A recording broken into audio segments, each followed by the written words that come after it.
teenwoordigheid van die Here. Voel jy hom hier so vanmôre?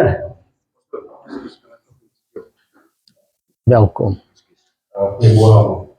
Ek wil net ietsie deel ons nou daai sin van ons gee dank vir die Here vir alles wat ons doen.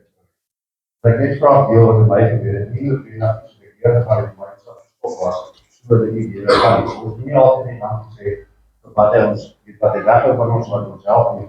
Onthou daar's baie goeders wat op die pad kom wat maaklik van die Here is.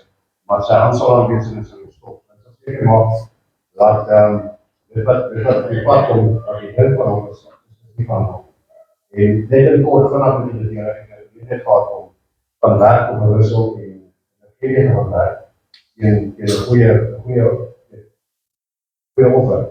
Maar die Here het die hele tyd iets voor dit gegooi. Die hele tyd iets gebeur. Visa, die paspoort, die goeders, alles en dan die hele tyd gebeur. Maar die wil hê ons moet beter doen. Die wil altyd ons voorsien.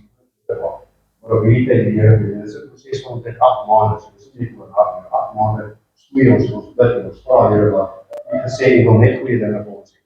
Maar hy het net gestop net elke gedrag. En as jy nou op die nuus en op die Facebook en goed gesien hoeveel ouens in die Here Christen wat net vermoor word. Weet ek braak dat die Here die Here stop. Dat ek nie so doen kan. Ek is nie skaam vir sy Christen. Jy is nou wel daar gewees. Nie meer ek nie. Iemand raak hier ons. Ek wil nie dank vir die Here sê dat hy hierdie spesifiek gestop het en sy hand op is. Ek gaan nie so doen nie. Ek bly waar is.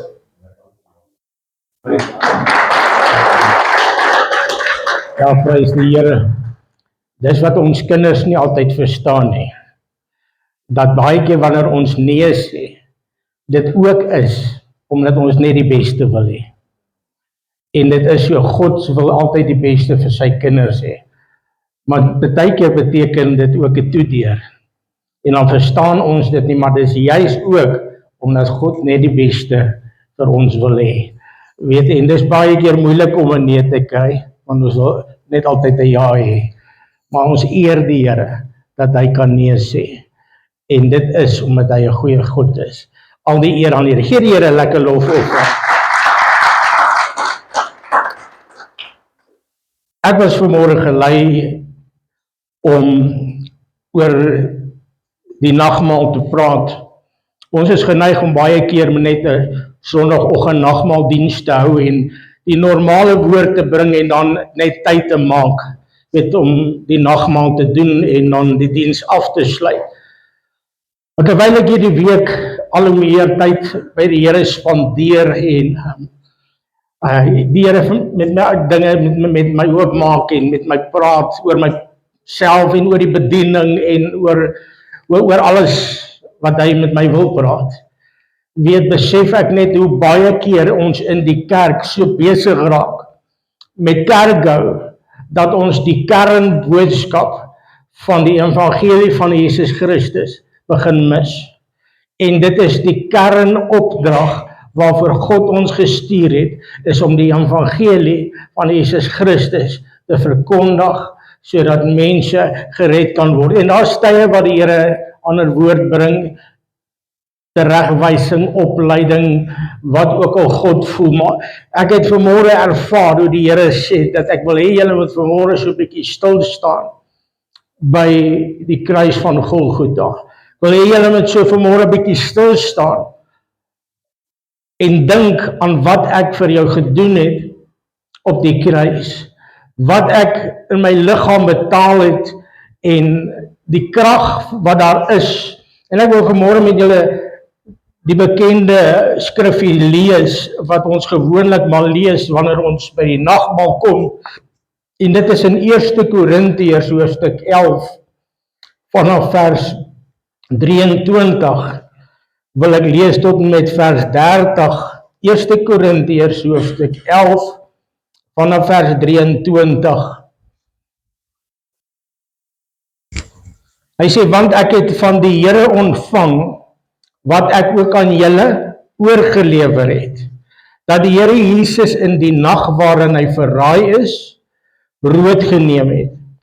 En nadat hy gedank het, het hy dit gebreek en gesê, neem eet, dit is my liggaam, wat vir julle gebreek word, doen dit tot my gedagtenis.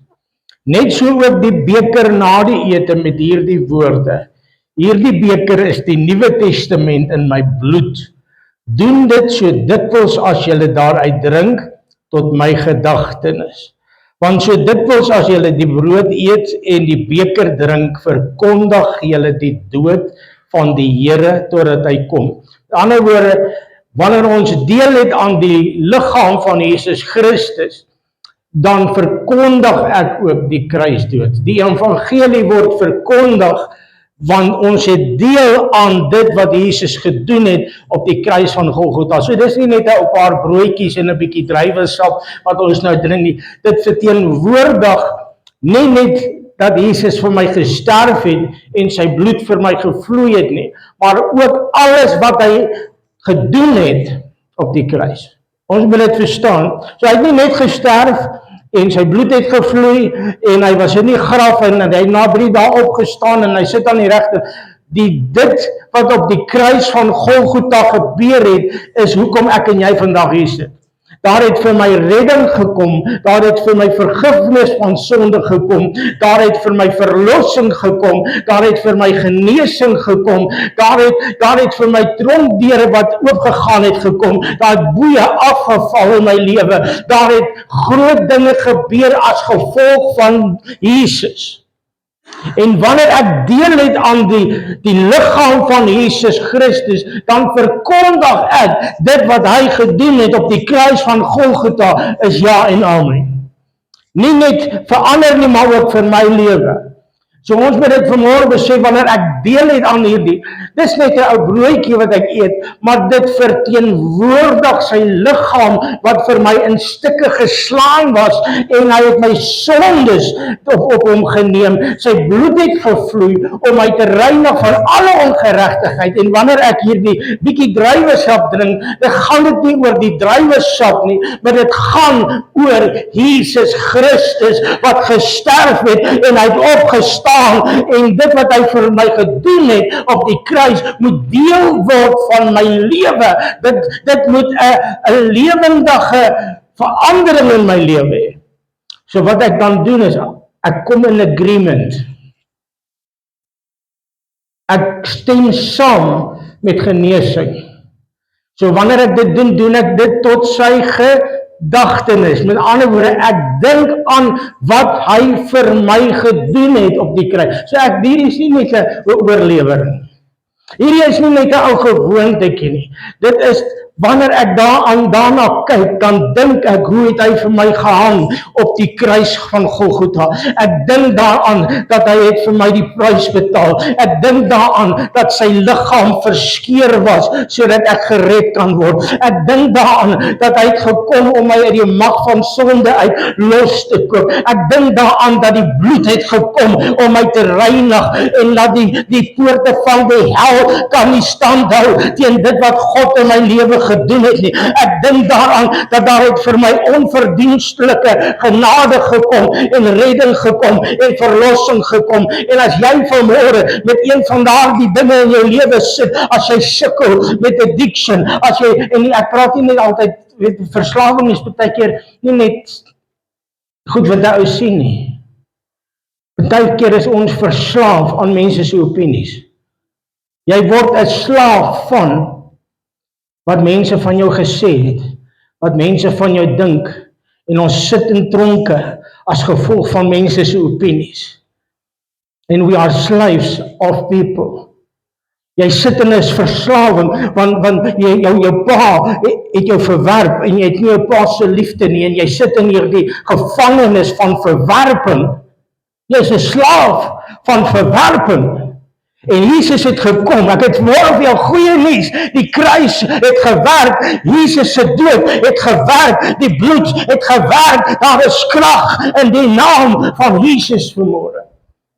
Maar ons loop rond, soos bedelaars, met alle respek, en sê, ag liewe Jesus, wil u my nie asseblief maar net red nie. Ag liewe Jesus, wil u my nie uit hierdie tronk uithaal nie. Ag liewe Jesus, wil u nie my stuk in hom. Ag liewe Jesus, asseblief. En ons kom met 'n attitude na die kruis toe, waar Jesus sê, dit is volbring, ek het die prys reeds betaal, volkome, sodat jy gered kan word, verlos kan word. En ons kom met 'n attitude waar ek nou eers die Here probeer oortuig, help my hier uit.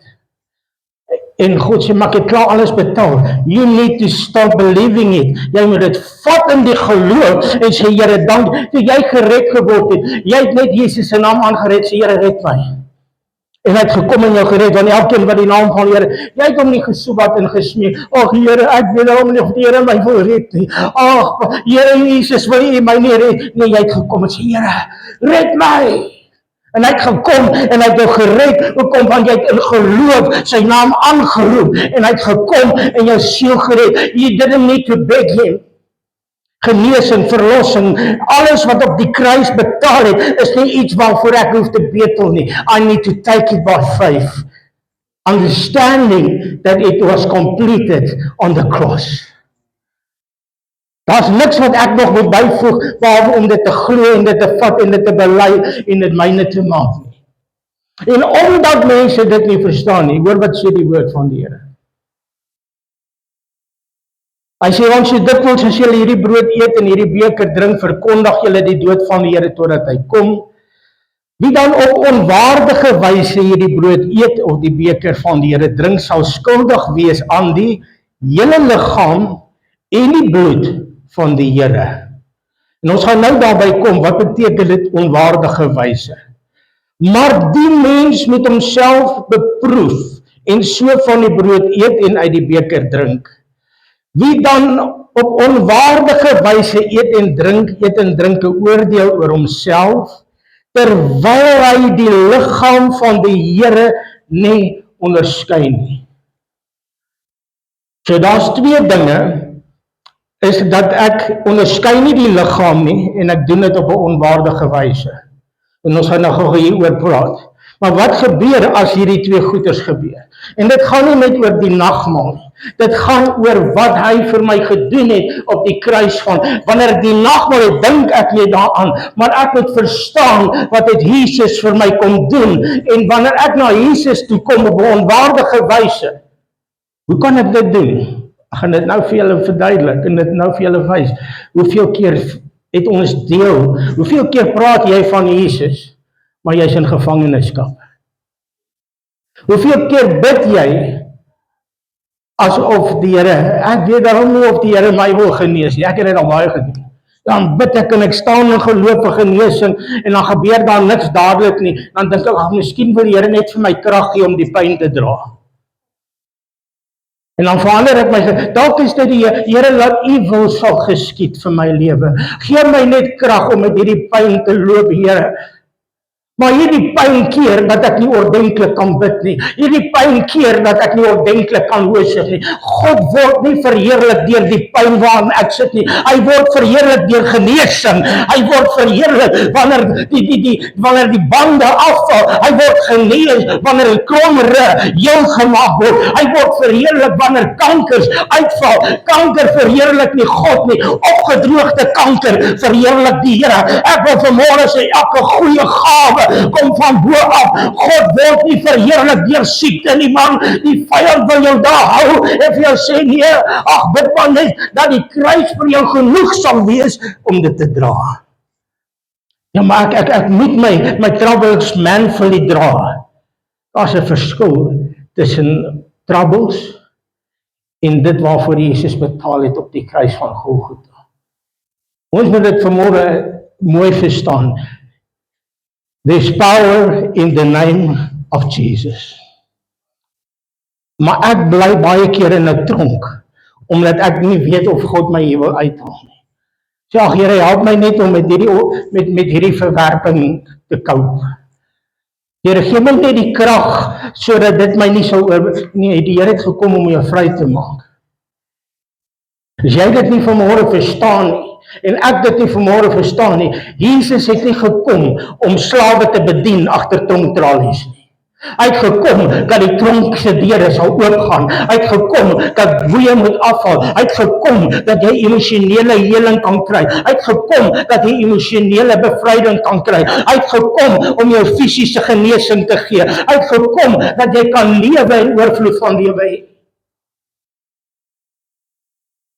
Ja, maar ons is in 'n stikkende wêreld. Jesus sê, julle gaan verdrukking hê in hierdie wêreld, maar hou goeie moed, ek het die wêreld oorwin. Want groter is hy wat in my is, as hy wat in hierdie wêreld is. En ek wil vanmôre vir jou sê, die vyand wil jou hou in jou omstandighede. Hy sê, wat gebeur in vers 30? Omdat ek nie onderskei nie en dit op 'n onwaardige wyse doen. Daarom is daar onder julle baie swakkes en siekes, en 'n aantal het al ontslaap. So daar mense wat gesterf het, wat nie eintlik moes gesterf het nie, omdat hulle nie die krag van Jesus besef het nie. Hoe kan jy dit sê? Die woord sê dit. Hier, hoor, ek lees dit weer vers 29. Want wie op onwaardige wyse eet en drink 'n oordeel oor homself, terwyl hy die liggaam van die Here nie onderskei nie. Daarom is daar onder julle baie swakkes en siekes en 'n aantal het ontslaap. Hoekom? Because I didn't understand the power of Jesus. So ek bly nou maar eerder siek. Jy is nie veronderstel om siek te bly nie, jy is veronderstel om die genesing, en ek verstaan dit, genesing lyk nie vir almal dieselfde nie. Party kry onmiddellike genesing, ander gebeur dit in God se tyd, maar ek gaan niks anders te bely as volkome genesing nie. Iemand het dit so mooi gestel, hy sê ek is reeds genees, ek weerstaan nie die simptome van hierdie siekte. Want die woord sê ek am healed, so I'm standing in complete healing, resisting the lie that I'm still sick. Hoe resist ek dit? Deur die woord van die Here, wat sê dat ek is genees. Nou, hier's 'n paar punte en daar is baie meer punte, maar ek gaan net so 'n paar punte aanhaal, wat dan maak dat ek onwaardig is en nie die liggaam onderskei nie. By taking the Lord's Supper in envying and strife, by taking the by taking it in a mere historical fact as the Jews celebrated Passover. Ander woorde is dit net vir my oorgelewerde dinge. Dit is maar net iets wat ons doen by die kerk. Dit verteenwoordig die kruis van Golgotha, maar ons doen dit maar net omdat ons dink aan Jesus. Baie oppervlakkige oorlewering. Ja, ons doen dit. Elke einde van die maand, of op die laaste dag van die maand, of op die eerste dag van die maand, hang af waar dit val, dan gaan ons nagmaal hou. Dis 'n gewoonte by ons. Hoekom doen julle dit? Nee, want ons dink aan Jesus. So daar's geen krag in dit wat ek bely oor die nagmaal. Daar's geen krag in dit wat ek bely oor wat Jesus vir my gedoen het nie. Maar as jy oor Jesus praat, moet jy op en afspring, want jou sondes is vergewe. As jy oor Jesus praat, as jy oor hierdie tafel praat vanmôre, dan sê jy, daar by his stripes, I am healed. Hy was geslaan, sodat ek nie hoef geslaan te word nie. Hy het die vloek gevat. Die woord van die Here sê, vervloek is elkeen wat op 'n hout hang. Hy het die vloek gevat, wat na my toe moes kom, en hy was in my plek was hy vervloek gewees. Hy wil vanmôre vir jou sê, kind van die Here, die duiwel wil vanmôre vir jou sê, ag man, Jesus is vir jou genoeg. Bly maar net daar waar jy is, hy sal jou kom besoek in die tronk. Jy is nie alleen nie. Dink nou net as jy moes alleen wees met hierdie siekte. Hoe pastoor, as dit nie vir die Here was nie, sou ek nie hierdie kanker kon gedra het nie. Ek dink nie dit was ooit God se hart dat iemand met siekte moet wees nie. Sê nie ons gaan nie siek word nie. En ek verstaan nie altyd hoekom nie almal genees nie. Maar ek weet net een ding, daar's net een opdrag wat God vir my en jou gee en sê dat ek kan genesing ontvang en ek kan staan op die woord van die Here en hy's 'n waarmaker van sy woord. Hy kan nie lieg nie.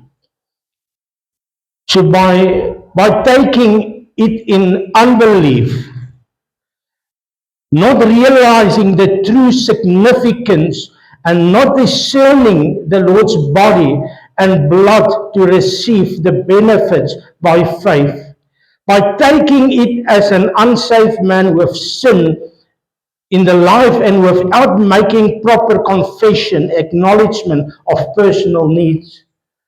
Met ander woorde, as ek deel het aan Jesus, maar vir my dis 'n godsdienstige ding. Now, when it becomes something part of my life, wanneer ek weet wie Jesus is, wat hy vir my gedoen het op die kruis van Golgotha, besef ek dat daar is geen helse mag wat my kan weghou van dit wat Jesus vir my gedoen het nie. Glo u vanmôre Jesus maak slawe vry? Glo u vanmôre dat hy maak tronkdeure oop? Glo u vanmôre dat boeye afval? Ek vra myself altyd die vraag, as liewe Jesus vanmôre hier sou moes staan, hoe anders sou die prentjie gelyk het van hulle wat siek ingekom het? Nou daar is een ding wat die kerk moet doen, en dit is ons moet weer wag op die uitstorting van die Heilige Gees. Ek wil vanmôre dit duidelik maak. God praat met my in hierdie afgelope tyd oor dit, is die boefgetrek. Om te wag op die uitstorting van die Heilige Gees, want God sê, julle sal krag ontvang wanneer die Heilige Gees van God oor julle kom. En die kerk het tevrede geraak. Ek lees na 'n stukkie wat iemand geskryf het, ek kan nou nie sy naam onthou nie. Hy sê, the only reason why we are prepared to live without revival, why we satisfied with no revival is because we are prepared to live without it. So die enigste rede hoekom ons nie revival het nie, is omdat ons tevrede is om sonder dit klaar te kom. Die enigste rede hoekom ek nie genesing het nie, is omdat ek tevrede is om met dit te sit.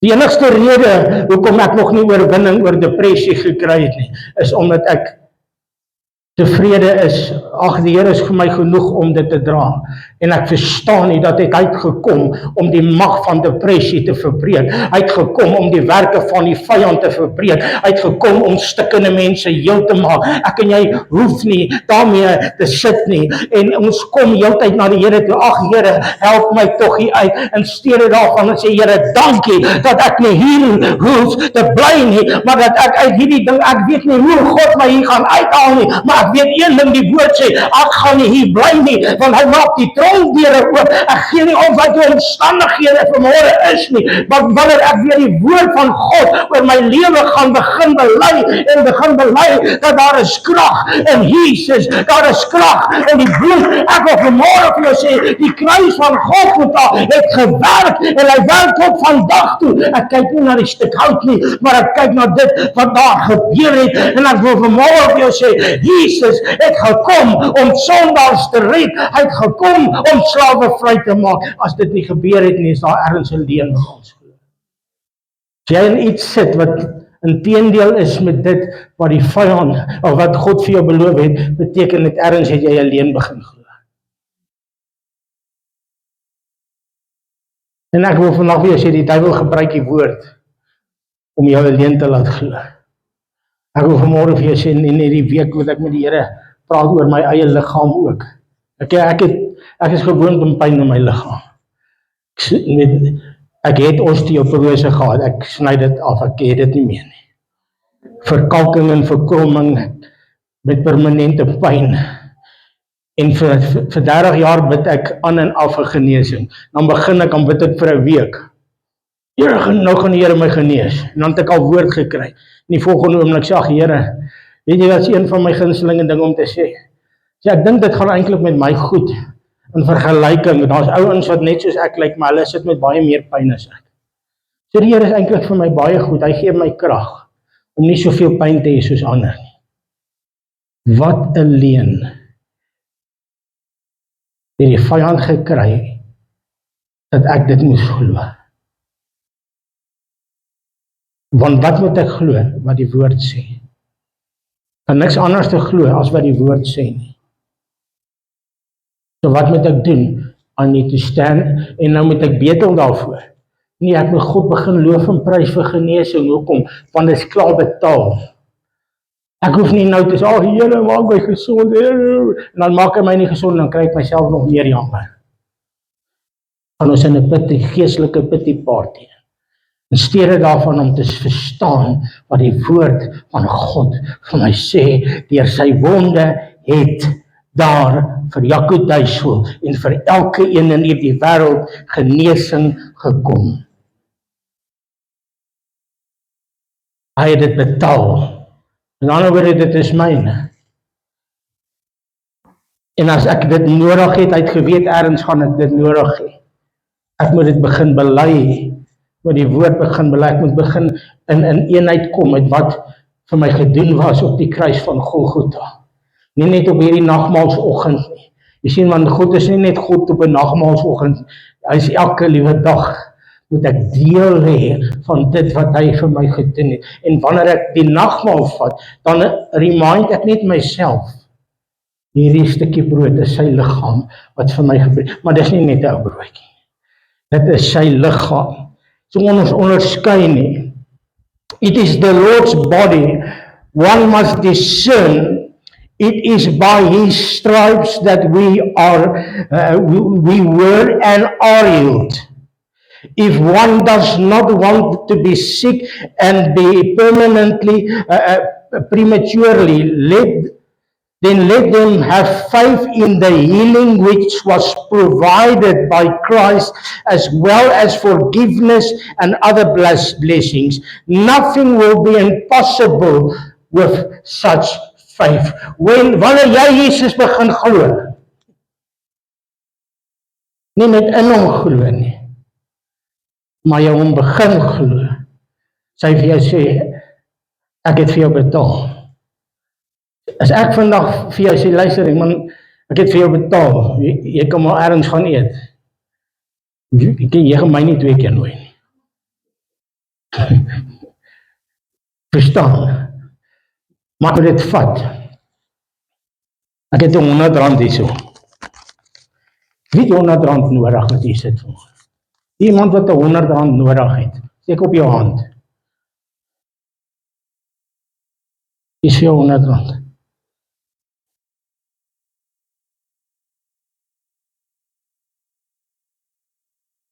Ja, dit is nou nie om te verkleineer nie. Is joune. Dit is wat gebeur by die kruis van Golgotha. Jesus kom en hy vra wie het redding nodig. Wanneer het die R100 syne geraak? Toe hy sy hand opsteek en sê ek het dit nodig, of toe hy dit gevat het? So hy kon daar gebly het en die hele tyd gesê, ja, maar geef vir my die R100, ek kon die hele tyd vir hom gesê, kom vat hom. So ek wou dit die hele tyd vir hom gee, maar as hy dit nie kon vat het nie, was dit nie syne nie. Alhoewel ek dit vir hom wou gee, my hart was dit klaar syne. So my binnekant het ek klaar besluit, hy het gesê dit nodig, so ek het klaar volle oortuiging in my binnekant, dit is syne. So hy het nie nodig gehad om my te oortuig. Wat belangrik is dat hy dit moet gebruik vir dit waarvoor hy dit nodig het. En dit nie gebruik vir dit waarvoor hy dit nie nodig het. En dit is belangrik ook in ons redding, dat ek moet toepas dit wat God in my lewe doen, vir dit waarvoor God wil hê, en dit waarvoor ek hom vertrou het. En dit nie op ander goed gaan spandeer nie. Dis hoekom Jesus baie plekke sê, gaan nie in Sondag nie weer nie, sodat iets ergers nie oor jou sal kom nie. So ek moet as God vir my die wonderwerk doen, en die wonderwerk bly, en dit doen, soos wat God wil gehad het, dit gedoen is word. En verstaan u, hoe maklik was dit vir hom om dit te kry vanoggend? Was nie moeilik nie. Die kruis van Golgotha was nog nooit moeilik nie. Dit was nog nooit moeilik om gered te word nie. Anders sou dit met voorskrifte gekom het en sê jy moet eers dit doen en jy moet eers dan gaan vir daai counseling en dan moet jy gaan vir 'n bevrydingskursus en dan moet jy Kom aan. Jesus het geweet, daar's net een naam wat kan red en wat kan verlos. En dit is hy. En ek wil vanmôre vir jou sê, ek het goeie nuus, hy is nog dieselfde. Hy is onveranderlik. En die duiwel wil vanmôre vir jou sê, bly maar waar jy is, en ek wil vanmôre vir jou sê, nee, Jesus sê, daar is 'n prys vir jou betaal. Hoe weet ek dat Jesaja 61, ek gaan net vers 1 tot 3 lees, en in Matteus noem Jesus dit ook, waar hy sê, die Gees van die Here is op my, omdat hy my gesalf het om die evangelie te bring. En in Jesaja 61 was dit al geproklameer oor Jesus. Hy sê, die Gees van die Here, Jesaja 61 vers 1, die Gees van die Here is op my, op wie? Op Jesus, hoofletter, omdat hy my gesalf het om die blye boodskap. Wat is 'n boodskap? 'n blye boodskap. Maar as jy met Jesus te doen het en daar is nie blydskap in jou lewe nie, dink ek nie jy het regtig goed om. Dan het jy met 'n godsdienstige beeld van hom te doen gekry, but you didn't meet him. Want as jy Jesus ontmoet het, kan jy nie dieselfde wees nie. Omdat hy my gestel het om die blye boodskap te bring aan die ootmoediges. Hy het my gestuur om te verbind die gebrokenes van hart, sodat hulle gebroken kan bly. Om vir die in die gevangenis 'n vrylating uit te roep en vir die geboeides opening van die gevangenis. Om uit te roep 'n jaar van welbehaag van die Here en 'n dag van die wraak van ons God. Om al die treuriges te troos. Om vir die treuriges in Sion te beskik dat aan hulle gegee word sieraad vir as. Wie sit vanmôre in as? Wie sit vanmôre in 'n plek waar jy nie wil wees nie? Ek dink, Here, dit is verby, ek is moeg. Vreugdeolie vir treurigheid. So ergens sê God, Jesus, sê Jesus dit, jy hoef nie treurig te bly nie. Ek het dit vir jou beskik, sodat jy met vreugdeolie gesalf kan word vanmôre. Ek het my Gees gestuur, Lord, die grootste salwing wat oor hierdie wêreld ooit uitgestort is die Heilige Gees van God, sodat dit nie kan wees deur krag of geweld nie, maar deur die Gees van die Here vanmôre. So as jy treurig is vanmôre, ek het vir jou goeie nuus, daar's vir jou vreugdeolie weggewerk. Probeer ek jou net heuning om die mond smeer? Nee, dis God se woord. Jesus sê, dit is hoekom ek gekom het.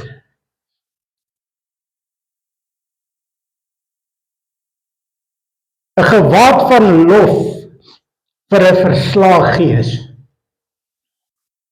Ag Here, gee my net krag om deur hierdie week te kom. Here, net deur hierdie dag, ek het nie meer krag nie. Ek wil, liewe Jesus, wil U nie mag kom om my te kom. Is seker nie iemand wat so bid nie. Wat verslae is, wat moeg is, wat uitgeput is, wat nie meer krag is nie. Hy sê, hulle wat op die Here wag, hulle kry nuwe krag. Hulle vlieg op soos die vleuels van aarde. Hy sê, jong mense, hulle hardloop, hulle word moeg en mat, maar hulle wat op die Here wag, hulle krag word vermenigvuldig, hulle sterkte word vermenigvuldig. Jy sal opsweef, sê die Here, bo jou omstandighede. Dis God se woord. Ek wil vanmôre vir jou sê, hy is nog steeds die lewende en die almagtige God. En ek wil vanmôre vir jou sê, don't settle for what the devil wants to give you. Settle for what Jesus already paid for on the cross. Ek gaan niks minder vat as wat Jesus vir my beloof het nie, want my lewe moet 'n getuienis word dat hy leef. My lewe moet getuig van sy goedheid, van sy redding, van sy verlossing, van sy genesing. Ek wil vanmôre vir jou sê, genoeg het die duiwel gekom. Hy kom ons om te steel en te slag en te verwoes. En dan sê hy vir jou, kyk, bly maar nou net so in hierdie huisie wat gesteel en geslag en verwoes is, want dis God se wil dat jy so, bly net nederig en vergenoegd. Het al jou stoele gesteel, maar jy kan daarom nog op die grond sit. Bly maar net hier so. Jou kos uit jou yskas uitgesteel, ek het jou vreugde kom vat, ek het jou blydskap kom vat, ek het jou gesondheid kom vat, en dan ek het jou vrede kom vat. Maar so right, bly maar net hier so, solank as Jesus net saam met jou in hierdie huisie sit. Want hy sê, maar ek het gekom. En ek praat nou van emosionele goed, ek praat nou nie net van fisiese stoele nie. As jy nou dink, dit is nie, maar so praat nou van stoele. Wel, God kan vir jou stoele ook gee. Ek glo dit, hy weet ken die behoefte van my hart, maar ek praat nie van dit nie. Hoeveel van ons sit op die vloer, geestelik, emosioneel? Nou, Here, ek dank die Here. Nie mekaar om op te staan, ek wil my oë uithou elke dag, maar dank die Here, hy hou saam met my. Nee, dank God huil, omdat hy gekom het, om jou uit dit uit te haal, en jy tevrede is, en as jy bid, dan probeer jy nog, Here, my kind honger het, dan kom hy, okay, my kinders kan erg te keer, Jessie stop nog net, sy is nog nie eens uit die kar uit nie, wat eet ons vandag? Kom honger kinders, maar hulle nie nodig om te kom huil nie, hulle sig baie keer, as ons sê, daar is pap, en sig hulle, kan nie verstaan, my vrou werk by die plek waar ons mieliemeel maak, maar my kinders wil nie pap eet nie, staan nie daai ene nie, ek en sy is lief daarvoor, en sukkel met die kindertjies. Hy sê, 'n gewaad van lof vir 'n verslag gee, sodat hulle genoem kan word 'n terwinte van geregtigheid, 'n planting van die Here tot sy verheerliking. Kan God in daai moeilike omstandighede verheerlik word as jy daar bly? Nee. Kan hy verheerlik word as jy van die vloer af opstaan en op splinternuwe stoele sit wat God vir jou voorsien het? Kan hy verheerlik word as jy nie kos het nie en die Here kom en hy stuur tot die vyand om vir jou kos aan te dra? Ja, God dek vir my 'n tafel in die teenwoordigheid van my vyande. Hy sê my hoof is vet met olie, my beker, aan 'n oomie, hy was so 'n dierbare oomie wat ek geken het toe ek nog 'n mechanic was. Hy het 'n mooi ding gehad wat hy altyd gesê het. Hy dan sê vir my, dit gaan met my so goed, ek drink uit my biering uit, want my beker loop oor. Ek drink uit my biering uit, want my beker loop oor. En as ons vandag kyk na kinders van die Here, loop so, dit so by die jeug so liedjie, dit is so swaar om jou laste te dra, maar dit is so lekker om die Here te dien.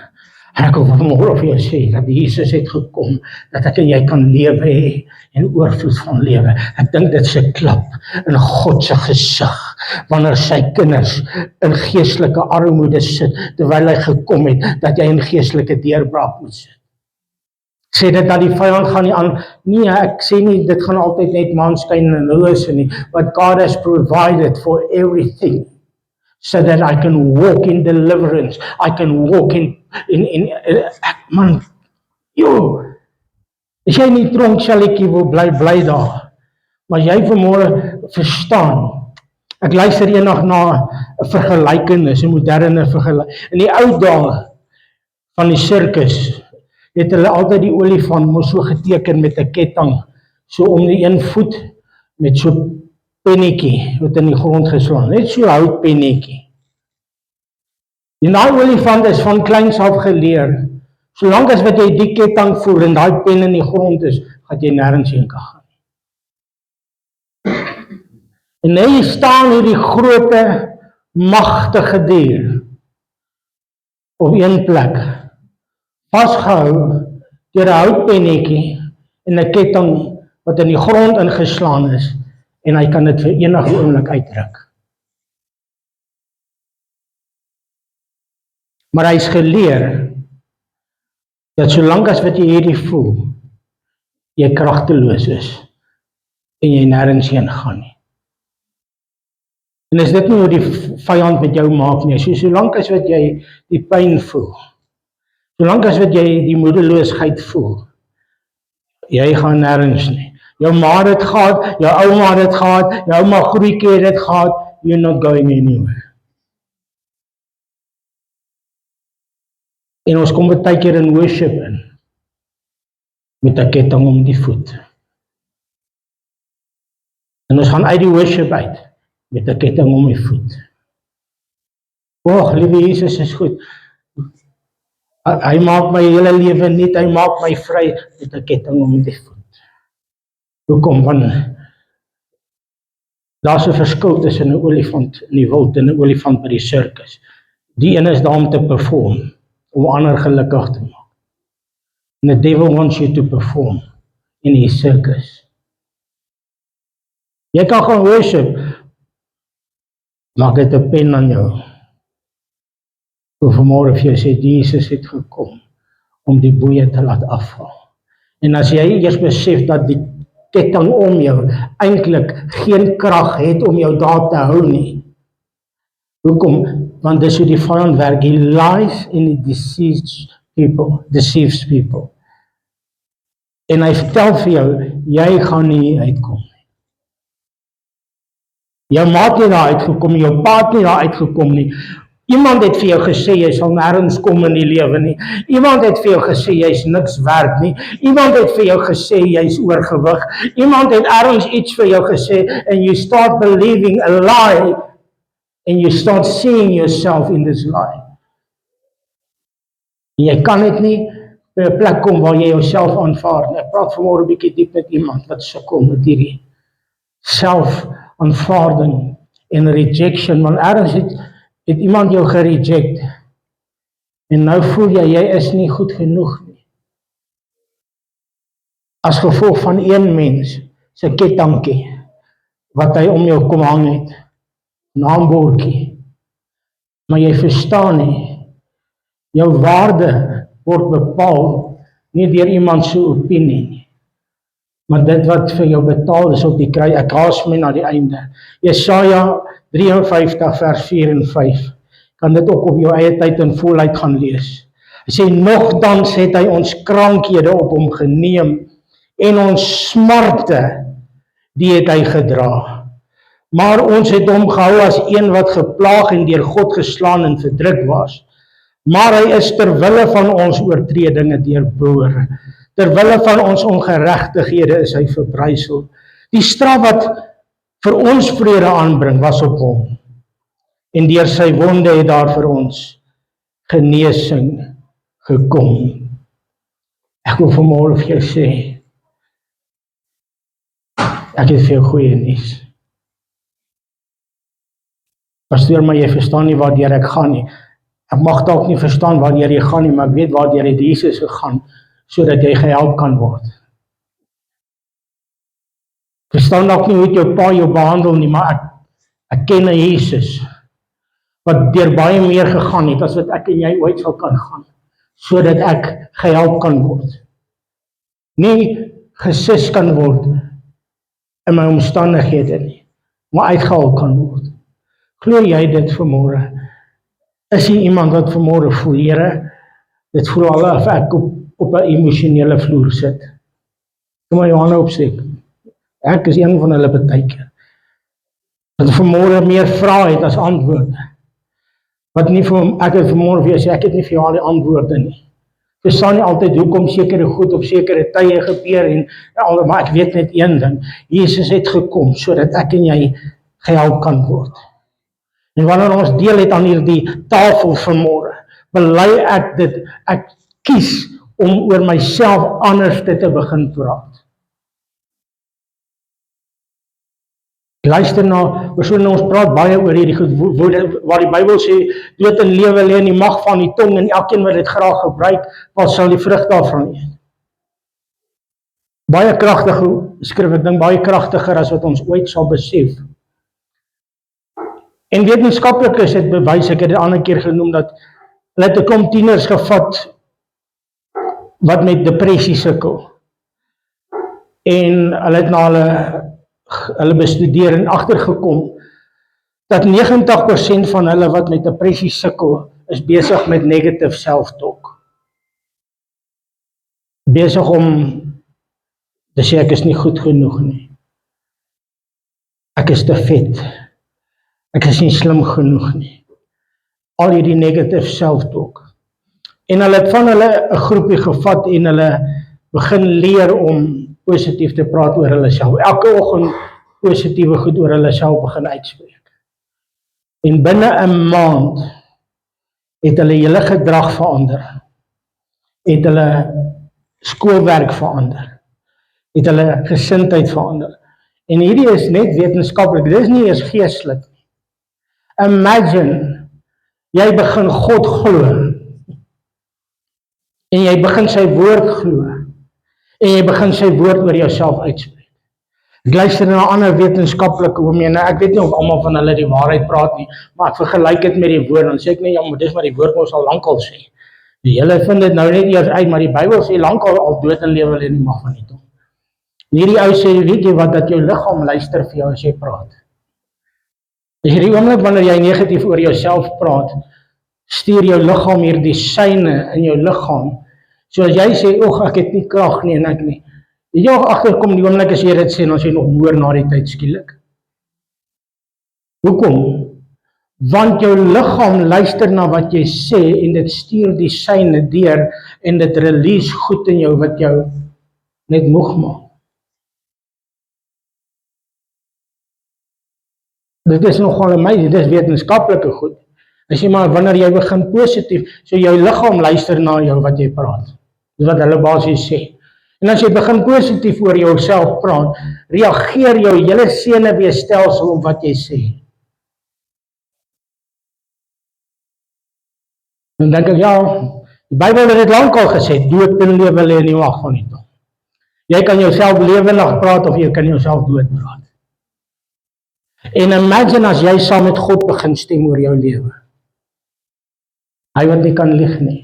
En jy weier om saam met die duiwel te stem. Nou is ons stil.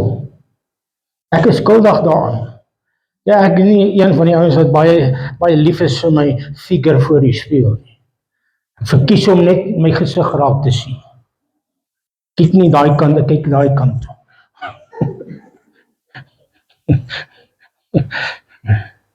Kan ons deal met hierdie? Kan ons deal met dit?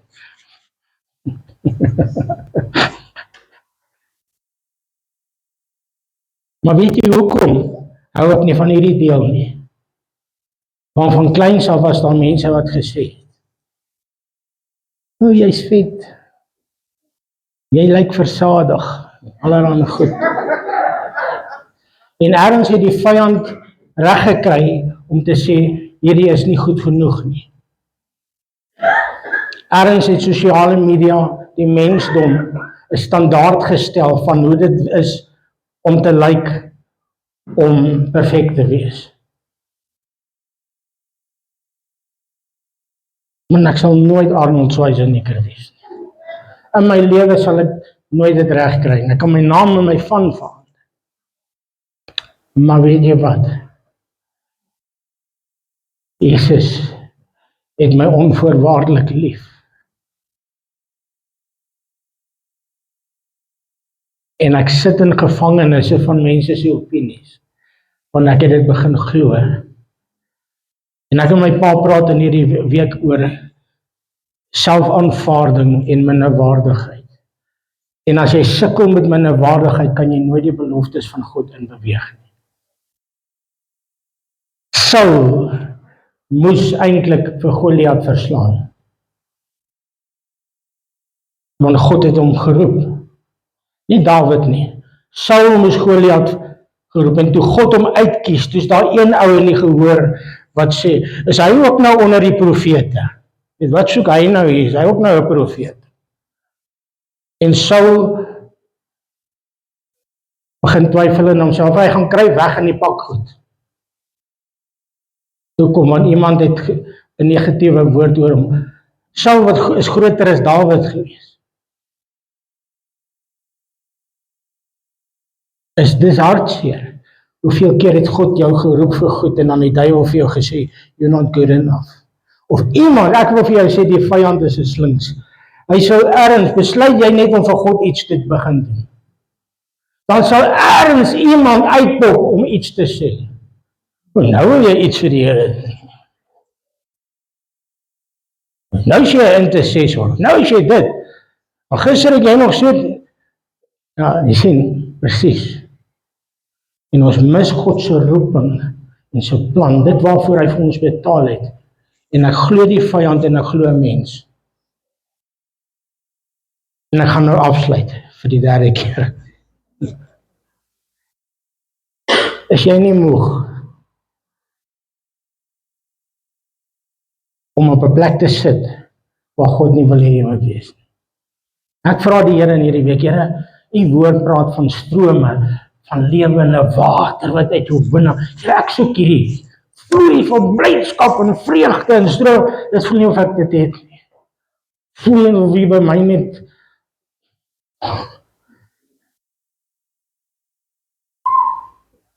en dan probeer ons bid daarvoor. Ag Here, gee vir my hierdie stroom. Wat het Jesus sê? Kom drink. Kom vat dit. Nie kom soebat en smeek nie. Hy sê elkeen wat van hierdie, wat moet ek doen? Ek moet die moeite doen om weer te gaan drink. Gaan drink. Ons drink nie meer aan die strome van lewende water nie. Ons drink aan elke beker wat die duiwel vir jou skink. Jy sê, hey, you're not good enough.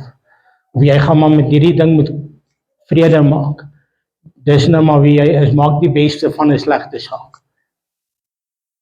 Ek sal nie settle enigiets minder as wat God vir my wil gee nie. Ek gaan nie.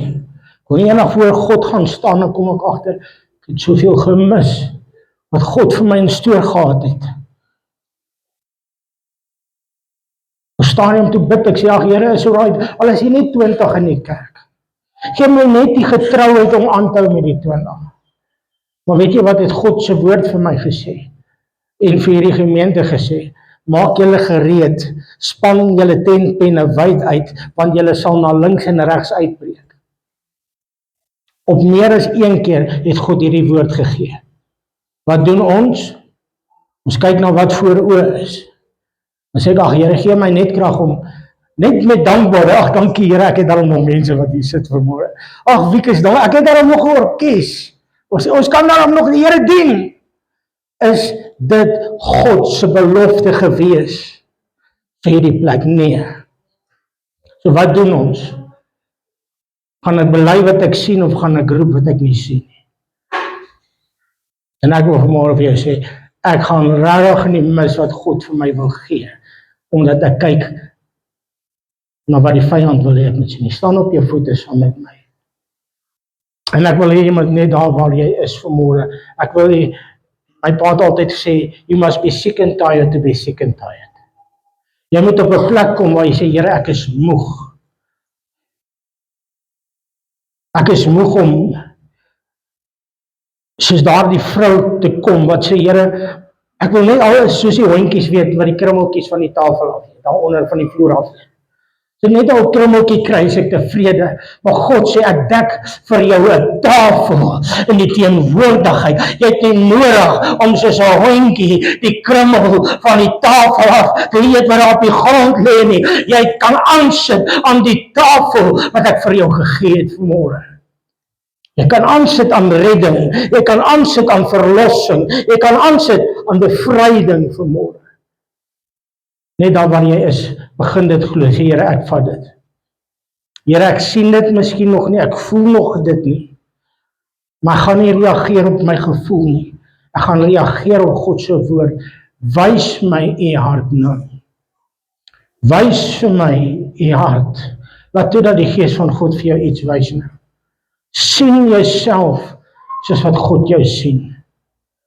God sien nie mislukkings of 'n geboortefout of 'n gebrek of 'n when God looks at you, he sees you completely healed.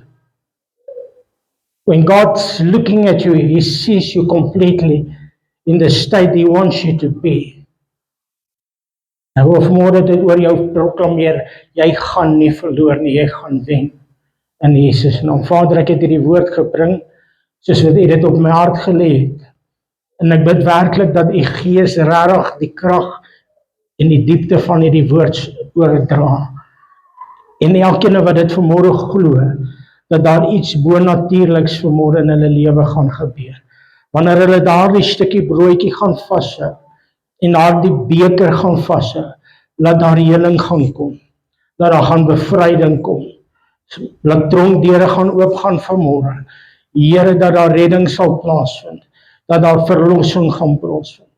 Ek bid dit vanmôre dat U hierdie tafel sal kom seën, en ons eer die Here vir 'n bonatuurlike werk van God vanmôre in hierdie plek in Jesus naam. Amen.